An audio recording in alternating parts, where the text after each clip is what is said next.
things that you're going to need to put your bottle rocket together.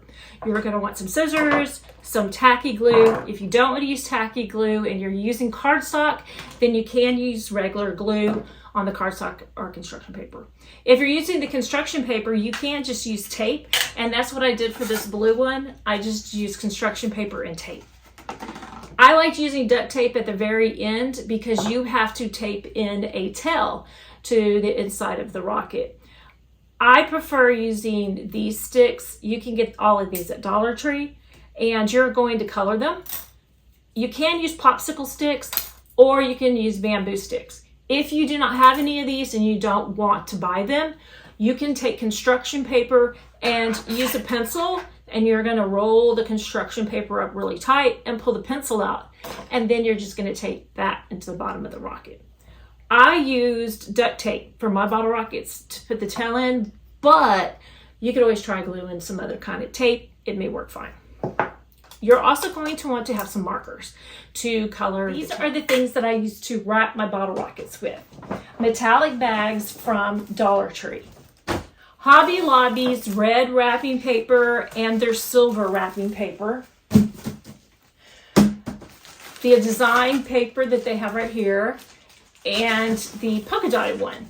I made these for my 4th of July tree, so they're not all the same. You can also get cardstock of just a plain color there if you want to, or you can just use regular construction paper or cardstock from wherever you get it from. They do have these shiny, beautiful papers. If you use this, it is cardstock, so you can make it straight from this. They have these great design papers. And here's another one you could use that's cardstock. So those are my favorite things that I use to decorate my bottle rockets with.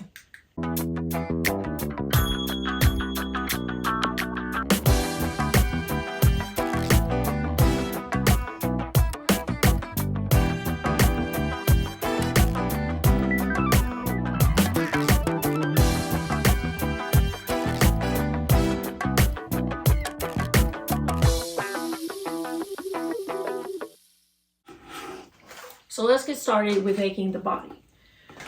I use a paper towel roll.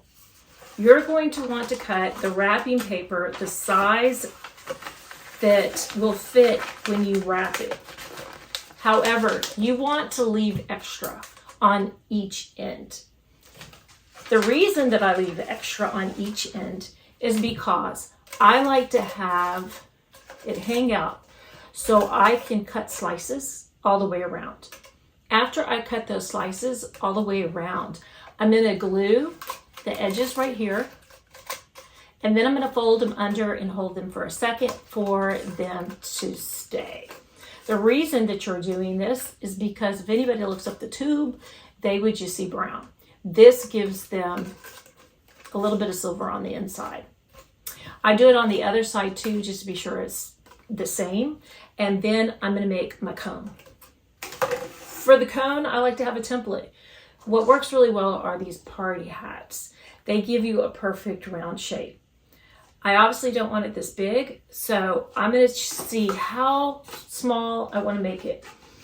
I'm going to put it on my tube, and then I'm going to decide.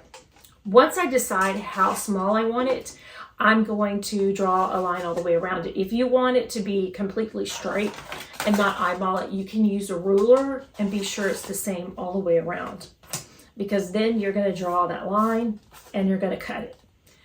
Then you have a really great template. After you do this, you're going to do the same system. You're going to have leftover. You always want leftover on everything. I have the leftover right here, but what I did, I took my template and I stuck it down inside, and I pushed it really far and really tight, and then I drew my line.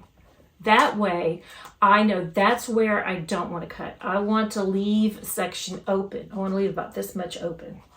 So when you do that, you're going to have these little slices on the edge, and you can see my template is in there, but you can take it out.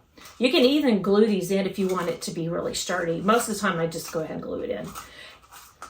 So you're going to cut these little slices all the way around. These are important because when you put this in, it could be pink, it can be brown. you're going to stick this in, you're going to tuck it all the way around. So if anybody looks at the edge of your cone, they're not going to see brown. After you do all that, you're just going to put it together. So you're going to put the body with that on. Now,